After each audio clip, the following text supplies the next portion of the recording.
अनोळखी तरी सोबती या मालिकेच्या येणाऱ्या भागामध्ये जबरदस्त असा ट्विस्ट येणार आहे.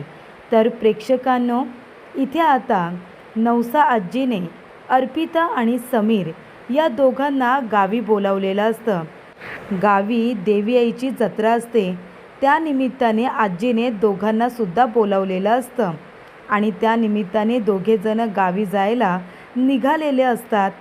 पण नीलांबरीला ते मान्य नसतं.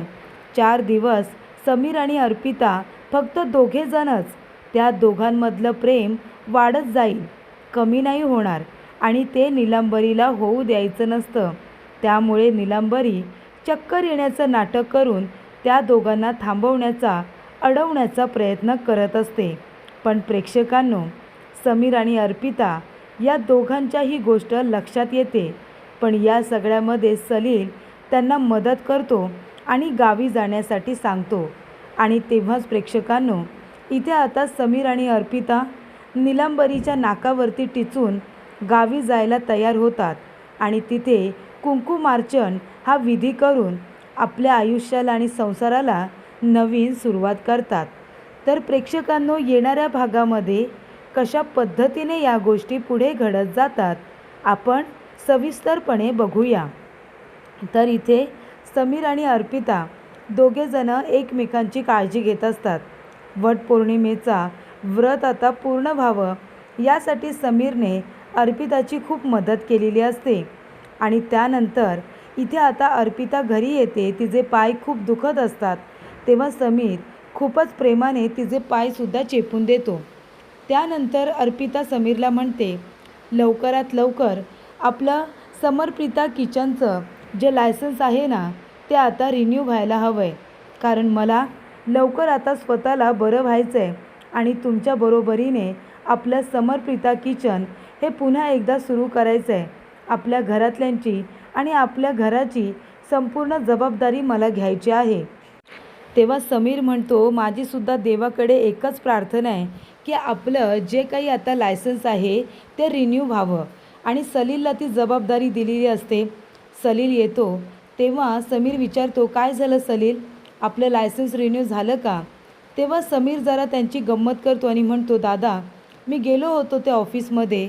त्यांनी सगळी पडताळणी करून बघितली, कशा पद्धतीने आग लागली, नक्की काय काय घडलं हे सगळं त्यांनी बघितलं.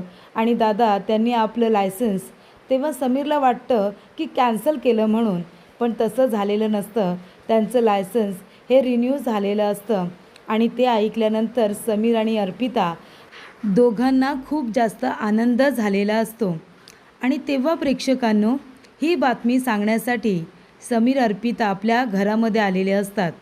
समर्पिता किचनमधून आपल्या घरी येतात आणि ते नीलांबरी आणि इथे रेणुकाला म्हणतात की गुड न्यूज आहे. तेव्हा त्या दोघींना वेगळंच वाटतं. गुड न्यूज म्हणजे इथे आता अर्पिता प्रेग्नंट आहे की काय, असं त्यांना वाटतं. नीलांबरीला आश्चर्य वाटतं. ती म्हणते, एवढ्या लवकर? समीर म्हणतो, अगं आई, गुड न्यूज आहे. एवढ्या लवकर काय? अगं कधीच ही गोष्ट व्हायला हवी होती. ती म्हणते, काय? अरे पण ही जबाबदारी कोण घेणार? जा तिला तिच्या माहेरी पाठव जा. तेव्हा समीर म्हणतो, आई तू बरी आहेस ना? अगं समर्पिता किचन इथे सुरू केलं आहे, त्यांना माहेरी कशाला पाठवू? ती म्हणते, अच्छा, समर्पिता किचनबद्दल बोलतो आहेस का? तो म्हणतो, तुला काय वाटलं? ती म्हणते, नाही काही नाही, मला काही नाही वाटलं. तो म्हणतो की आई, आपलं समर्पिता किचनचं जे काही लायसन्स आहे ना, फूड लायसन्स, ते रिन्यू झालं आहे. आता काळजी करायचं काही कारण नाही. लवकरात लवकर आपण आपल्या कामाला सुरुवात करू शकतो. तेव्हा इथे ही आनंदाची बातमी आता सांगितलेली असते. तेव्हा अर्पिता काय म्हणते, आपण नवसा आजीलासुद्धा सांगूया ना ही गुड न्यूज.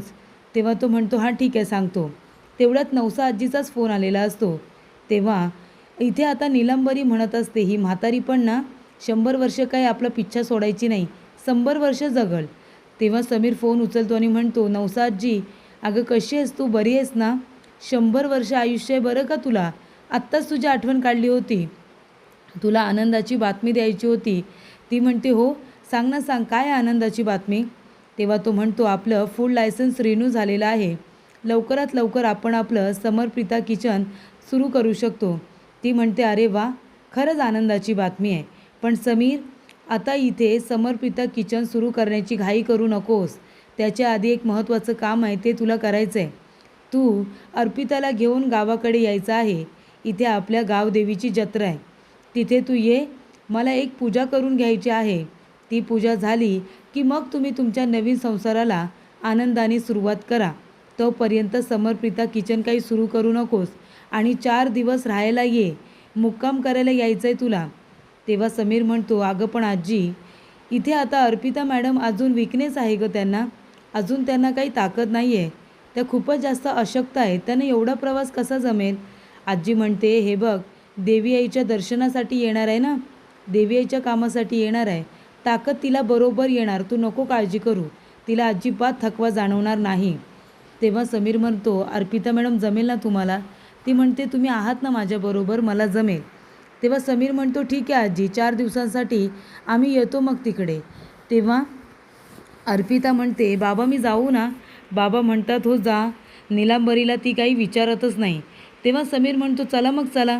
आजीने सांगितलं आहे रात्रीचंच गाडीला बसायचं आहे आपल्याला, म्हणजे आपण सकाळी पोचू. आपल्याला पॅकिंग वगैरे करावी लागेल. उद्या आपल्याला रात्रीचं रिझर्वेशन करावं लागेल. चला आपण निघूया. तेव्हा अर्पिता म्हणते, हो चला, आपल्याला बॅग भरायची आहे.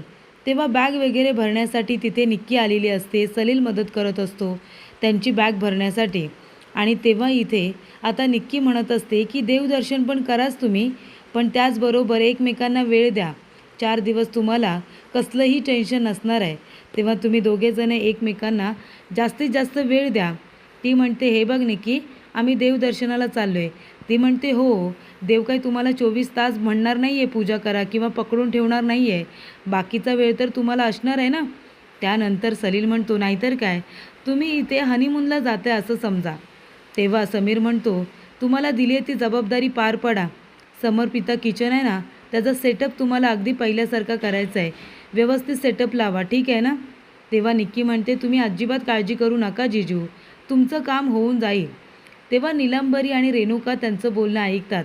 नीलांबरी म्हणते, दीदी, काही पण झालं तरी हे दोघे सोबत जाता कामा नये, कारण तिथे हे दोघेजण एकत्र येतील. त्यांच्यातलं प्रेम आहे ना अजून घट्ट होईल. तेव्हा काहीही झालं तरी मी या दोघांना काही जाऊ देणार नाही. बघ मी काय करते. तेव्हा इथे अर्पिता आणि समीर दोघेजण जायला निघालेले असतात. तेव्हा घरामध्ये ते हाक मारायला आलेले असतात. तेव्हा इथे दोघेजण जायला निघालेले असताना नीलांबरी चक्कर येण्याचं नाटक करते आणि चक्कर येऊन ती खाली पडते. तेव्हा इथे सगळ्यांना खूप मोठा धक्का बसतो की काय झालं, हिला चक्कर कशी काय आली? सगळेजण धावत पळत तिच्याजवळ येतात. तेव्हा इथे सलील म्हणतो की दादा वहिनी, तुम्ही काळजी करू नका, तुम्ही दोघेजण जा. मी आहे ना, मी आईला इथे आता लिंबू पाणी देतो, साखर पाणी देतो, तिला बरं वाटेल. तुमचं रिझर्वेशन आहे, ती गाडी गेली तर दुसरी भेटणार नाही. जा बरं, तुम्ही जा.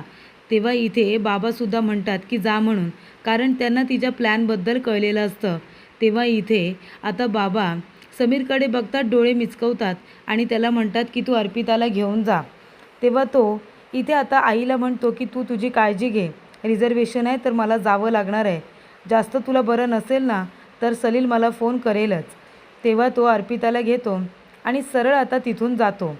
त्यानंतर इथे आता नीलांबरीचं नाटक हे पूर्णपणे फसलेलं असतं. नीलांबरी ही आता उठूनच बसते, कारण का तिचा डाव हा फसलेला असतो. समीर अर्पिताला घेऊन गेलेला असतो. रात्रीचे ते दोघेजण आता गाडीमध्ये बसतात, रिझर्वेशन असतं आणि सकाळी ते कोकणामध्ये पोचलेले असतात. तेव्हा तिथे जाण्यासाठी गाडी असते. ती गाडी पूर्णपणे भरून आलेली असते. त्याच्यामध्ये एक जागा असते पॅसेंजरसाठी आणि तेव्हा तो विचारतो किती जागा हवे आहेत, तर तो 2 मागतो. तो म्हणतो एकच जागा आहे.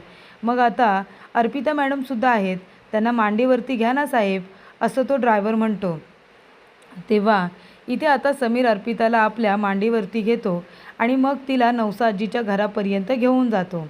तिथे गेल्यानंतर आता प्रवासामधून सुद्धा समीर अर्पिताची खूप जास्त काळजी घेत असतो. तिला त्रास होणार नाही ना, तिला इथे जखमा झालेल्या असतात, त्या दुखणार तर नाही ना, ह्याची सगळी तो व्यवस्थित काळजी घेत असतो. आणि मग फायनली तो नवसा आजीच्या घरापर्यंत पोचतो. तेव्हा नवसा आजी त्या दोघांची इथे आता दृष्ट वगैरे काढते, त्यांच्यावरून पाणी वगैरे उतरून टाकते. त्यानंतर त्या दोघांचे पाय धुवून त्यांना घरामध्ये घेते आणि तेव्हा दमून थकून आल्यामुळे त्यांना पाणी, त्याचबरोबर नाश्ता वगैरे दिला जातो. त्यांना आराम करायला सांगितला जातो आणि मग इथे अर्पिताला आता एक पूजा करायला सांगितलेली असते. त्या पूजेचं नाव असतं कुंकुमार्चन पूजा. ही पूजा केली जाते आपल्या कुंकवासाठी. आपलं कुंकू बळकट व्हावं, देवी आईचा आशीर्वाद मिळावा यासाठी ही पूजा केली जाते. आणि मग ती पूजा केल्यानंतर इथे आता अर्पिता आणि समीर आपल्या आयुष्याला नवीन सुरुवात करू शकतात. देवी आईची मूर्ती ताटामध्ये ठेवली जाते. इथे आता अर्पिता फ्रेश वगैरे होऊन आलेली असते. देवी आईची मूर्ती ताटामध्ये ठेवली जाते. खाली तांदूळ असतात आणि त्यानंतर चिमटीमध्ये कुंकू घ्यायचं आणि देवी आईच्या पायापासून ते डोक्यापर्यंत सोडत सोडत जायचं. पायापासून सुरुवात करायची ते डोक्यापर्यंत आणि मग मधलं बोट आणि अंगठा या दोघांचा वापर करून चिमूटभर कुंकू घेऊन देवी आईच्या पायापासून ते डोक्यापर्यंत सोडत सोडत जायचं. आणि मग जेवढं कुंकू आता जमा होईल ना तेवढं कुंकू आपल्या कपाळाला त्या स्त्रीने लावायचं. मग अर्पिता तसंच करते. देवी आईची मूर्ती अशी ताटामध्ये ठेवली जाते. आजूबाजूला तांदूळ असतात. ती चिमूटभर आता कुंकू उचलते आणि इथे पायापासून देवी आईच्या डोक्यापर्यंत सोडत जाते. आणि मग उरलेलं कुंकू असतं ते आता सगळं कुंकू एका डबीमध्ये घेतलं जातं आणि आजी सांगते, नवसा आजी त्याप्रमाणे ते कुंकू ती आपल्या कपाळाला लावते. देवी आईचा आशीर्वाद त्या कुंकवाला मिळालेला असतो. त्यामुळे त्याची ताकद आता खूपच जास्त ताकदीने वाढलेली असते. आणि अशा रीतीने ते कुंकू ती आपल्या कपाळाला लावते. समीरकडे बघते आणि मग आजी म्हणते की आता कुंकुमार्चन पूजा ही व्यवस्थितरित्या पार पडलेली आहे. आता अर्पिता, तुझं कुंकू अजून बळकट झाले बरं का, त्यामुळे तुला आता काळजी करायचं काही कारण नाही आहे. अशा रीतीने इथे आता कुंकुमार्चन पूजा व्यवस्थितरित्या पार पडल्यानंतर इथे समीर आणि अर्पिता या दोघांनी आपल्या संसाराला एक नवीन सुरुवात ही केलेली असते. अशा रीतीने प्रेक्षकांनो, नीलंबरीने कितीही अडथळा निर्माण करण्याचा प्रयत्न केला पण तरीसुद्धा समीर आणि अर्पिता काही थांबत नाही. ते दोघेजण नवसा आजीकडे जातातच आणि देवी आईची इथे जत्रा असल्यामुळे त्याच वेळेला देवी आईची पूजा करून इथे आता अर्पिताचं कुंकू हे बळकट करण्याचा प्रयत्न आता नवसा आजीने केलेला असतो.